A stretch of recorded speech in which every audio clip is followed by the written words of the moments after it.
So Ash, we just got back from Germany, Gamescom, and we played the brand new demo of Sonic X Shadow Generations. There were two of them. There was a show floor demo, which was basically the exact same as Summer Game Fest, exact same levels, it was Space Colony and Green Hill. And then behind closed doors, we got an expanded version with those levels, and also Kingdom Valley and the Metal Overlord boss. And you played this back at Summer Game Fest.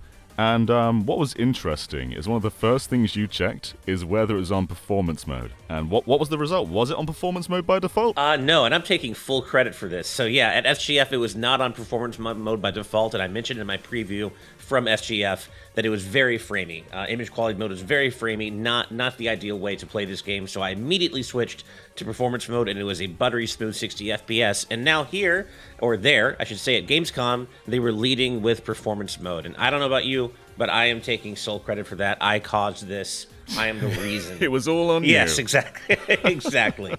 It's the way to go. I mean, the option's a bit interesting, actually, because I think the build that we played would have been fiddled around a little bit. So what was funny is Shadow Generations is very similar to Frontiers in its controls, where the square button's homing attack. Right. So X is jump and then square's homing attack. And what was interesting is Sonic Generations actually has a completely different customization field. So if you want to stick with that for Shadow, you can. But it caught me off guard because the homing attack was on X again rather than square. And you can change that, and I don't think that's the default. Yeah. But yeah, if you're more comfortable with the standard control scheme, you can absolutely make X homing attack. There's nothing to stop. Yeah, so I think someone set that for you, like set that on the demo you played before you played it. I'm pretty sure Square is still I don't the imagine default. that's default. Yeah. Yeah, for sure. But people don't want to hear about old stuff. We want to talk about the brand new stuff. So let's lead with Kingdom Valley, the remastered or remade Sonic 06 level. What did you think? So to be clear, this is Kingdom Valley Act 1. Interestingly enough, they still have not let anyone see or play an Act 2 yet, so we don't exactly know what differentiates an Act 2 for Shadow yet. But no, Kingdom Valley Act 1, I enjoyed it. I think it's even an improvement over Space Colony Arc Act 1 in terms of there being more like multiple pathways to take through the level. There still, of course, is really one main path, I would say, but there are definite variations you can look out for along the way that if you want to go for them, they will open up alternate pathways to get where you're going, get you some bonus items, stuff like that. I definitely, in my preview from Summer Game Fest, I noted that there are 3 optional tokens per level that seem to indicate unlockable art, unlockable music, and then maybe unlockable lore. And I was able to find 2 of those coins by kind of exploring off the beaten path and finding some of those alternate pathways. Yeah. So I did the show floor demo first, and this was my my first exposure to Shadow Generations. Right. And I came away from that at almost a little bit underwhelmed. Right. Because I played both Space Colony and then Green Hill from the standard Generations. And Shadow's one is very straight. There aren't that many bends. The path is just kind of forward. And it's not like Sonic where there's different layers. Like if you fall down, Right. you can then go down to the bottom layer and just sort of keep it flying. It is that one path really. But every now and then it stretches out to the left or the right. Optionally though. It's not. They don't expect you to go ahead and do those platforming. You can just go straight the entire time. And that's kind of the ethos of Shadow Generations. It has a lot of optional variety, so if you want to explore, you can, but you don't have to explore. Which Sonic Generations, it didn't really lead that way. And playing them back to back, they definitely play extremely differently. This feels a lot more like sort of Forces, Frontiers-esque in its mechanics and everything. And that's still fine though. I had a good time. And Kingdom Valley is a lot more open than Space Colony was. It still has that sort of straightforward linear path, but there are far more opportunities to go off the beaten path. Far more optional areas to see. And I played this, I think, 2 or 3 times. And each time I went a different path. Yeah. Like every now and then you are sort of forced into the same route. Like it does come back on itself. But I definitely took different areas each time, and it was fun just exploring them. And I will say, one thing about Shadow in general is everything is longer. Every level takes about 5 minutes here. Yeah. Versus Sonic Generations, which is like 2 to 3. But you had the same experience there? Definitely. The Kingdom, I didn't feel that way as much about Space Colony Arc Act 1, only because, as you know, when you play that level, The second part of it is kind of a different. It's the same stage. It's not like two different stages. Yeah. It's a cinematic but it breaks level. up into like Radical Highway kind of at the end, toward the end. Whereas this is just Kingdom Valley Act 1, and it did feel a bit long, like 5 minutes, not overly long. It didn't feel like it was overstaying its welcome to me, that I was like, oh, I'm bored, oh, I want to be done with this. But it definitely was like, okay, this is a pretty long stage, and had it gone on too much longer beyond that, I think I would have been like, okay, this is probably a little silly. Yeah, I agree. I'm not saying that it's bloated or anything, but there are a couple of moments, like you'll remember in Sonic 06 if you've played it, you'll remember shattering through the stained glass window, you'll remember the eagle, and this level's like, yeah, remember that? And it just kind of does it 3 times in a row. Like there's like 3 very similar smashing through the stained glass window sequences. It's like, okay, maybe just one of those would have been fine, but we're nitpicking at that point, but it does sometimes get a bit excessive by drawing things out, and that's probably to justify the much shorter runtime of Shadow. But I still had a lot of fun with this one. I enjoyed it much more than Space Colony. And as you were saying, Space Colony is shifting a lot. It's a very cinematic level, whereas this is just raw gameplay. But it also gives you... Sorry, you go ahead. I was going to say, and grinding along those streams of water is never going to get old to me. I think it's still very cool. And go ahead, but I think you were about to say a thing I was going to mention. Well, I was going to say about a bit more about, I guess, Shadow's Doom abilities, because you can surf on the water now in this level. Yeah, so in this demo, Sega were really keen to show off the Doom Surf Shadow power in particular. And it's integrated into Kingdom Valley Act 1 and also the Metal Overlord boss fight we'll talk about in a little bit. And at first, it felt very unwieldy. I won't lie, I was like, this feels very gimmicky, a little bit weird. You have to press L and R to kind of like swipe. I want to say it, swipe or almost boost left and right. Yeah, it's like when you're shifting while boosting a Sonic, like just a quick, shift to the left and right. Yeah, it's like that. Yeah, it is kind of like that, like a little slower, I guess. But and in this context, it's used to clear away debris and obstacles that can otherwise damage Shadow, and later on to repel attacks, like Metal Overlord will throw things at you, and you use this sideswipe attack to kind of reflect them back at him. Kind of like a Link Ganondorf Master Sword fight, right? Where you're bouncing the projectiles back and forth. But at first it felt very kind of gimmicky and not all that great. And then when I replayed the level after playing the boss fight and I was more confident in what I was doing with the Doom Surf, I actually really enjoyed it a lot more. It didn't like change the game or anything. It's not like blowing me away.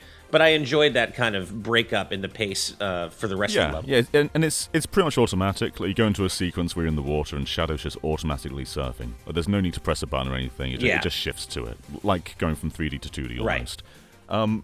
You spoke a bit about Metal Overlord there, and I think this is probably the most mixed bag of everything in the demo. And I think the first thing we both said to each other is the music has not changed. This is the same Crush 40 song from Sonic Heroes, not a remaster.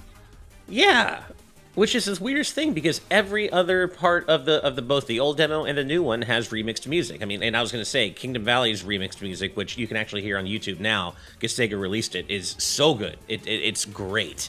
And then same as the original demo, the Bio-Lizard boss fight has a new version of Supporting Me.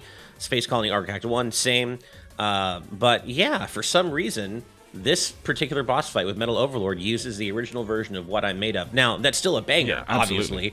An awesome song. But, I was expecting a remix, just like the rest of the game. So I don't know if it's just not ready, or maybe there really isn't going to be a remix of this particular song. But it was a little disappointing all the same. And this fight's one of those sort of... an on-rails boss battle, I'd call it. Like, you're using Shadow Surf ability... And all you have to do is just hit projectiles back at Metal Overlord, which you do by pressing R1 and L1. You just sort of drift into them, and they fly back. There's a few areas where you can like jump off a ramp and then homing attack and start punching him. But for the most part, this is a very slow boss battle, and you're waiting for those opportunities to come up to actually deal damage. And I don't think this quite represents Metal Overlord. Like there's some cool dialogue in there. Like at one point, Metal Overlord says something like, I'm the true Ultimate Life Form. I'm the real Sonic, or something like that, and that's cool. But I love this boss in Heroes, especially the Supersonic form, and it doesn't really do it justice. I think he said something really crazy, like "I am the basis of all creation" or something really nuts. It's pretty, and Metal Sonic and Shadow are like trading barbs back and forth about who's the real ultimate life form and all that fun stuff. But yeah, the gameplay wise, it definitely was kind of it's on rails, a little bit slow. I don't think very representative of the actual Metal Overlord fight. And if we're comparing boss fights, I would say that I enjoyed the BioLizard one more from the original demo. And I was going to ask you, did you get to play the BioLizard boss fight? Yeah. It starts off like exactly like Adventure 2 mechanically. Like the same sort of, if you get too close to his tail, he'll start like slamming at you, and you've got to wait for, to make do the grind bit. And then it evolves into something else.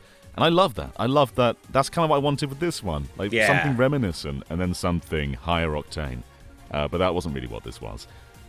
But I've come away from this demo pretty happy with what I played. I think I'm not expecting this to be a flawless masterpiece, and I'm not expecting it to live up to Sonic Generations at this point.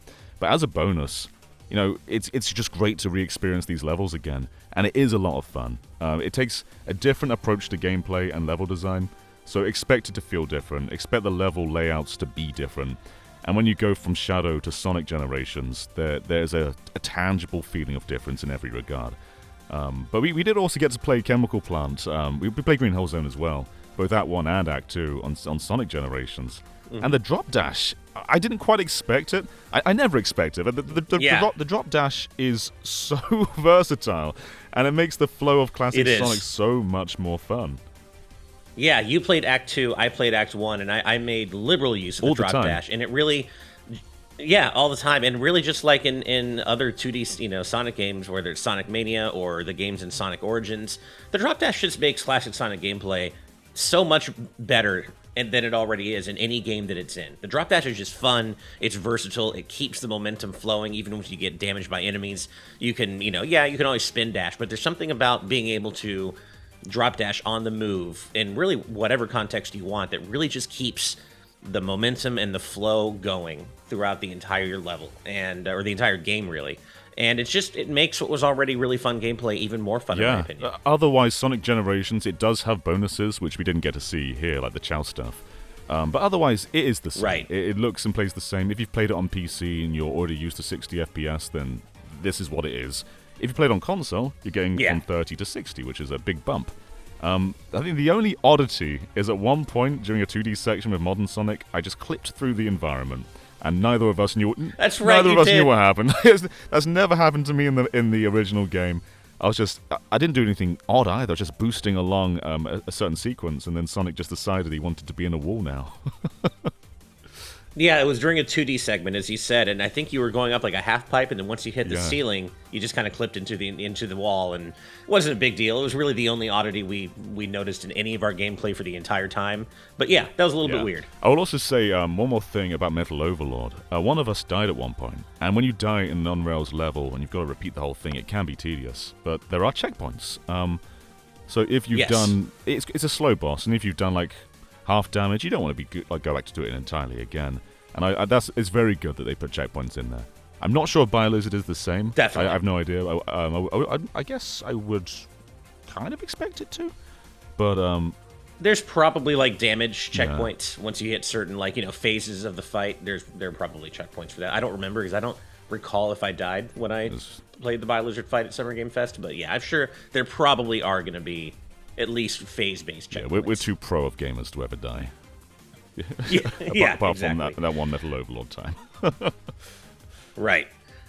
I can't remember where I read this, but you and I talked about it at Gamescom at one point. I think right after our demo of this game, and I'm wondering if maybe the Shadow Generations portion is going to be at least slightly longer than maybe we're expecting, because again, I don't know if it was PR material or what, but I'd read that Chaos Island might be a stage for Shadow Generations, meaning that this is going to take us all the way up through Sonic Frontiers, even though Sonic Frontiers is a game that Shadow was never originally in. So if that's true, and I'm not saying it is, but if that's true, I wonder if that might mean that this is a little longer. Yeah, I'm kind of expecting a pretty beefy runtime, because as we said, we are pretty comfortable with both Space Colony and Kingdom Valley, and I think the fastest I beat them was like 4 minutes 30, even after being comfortable.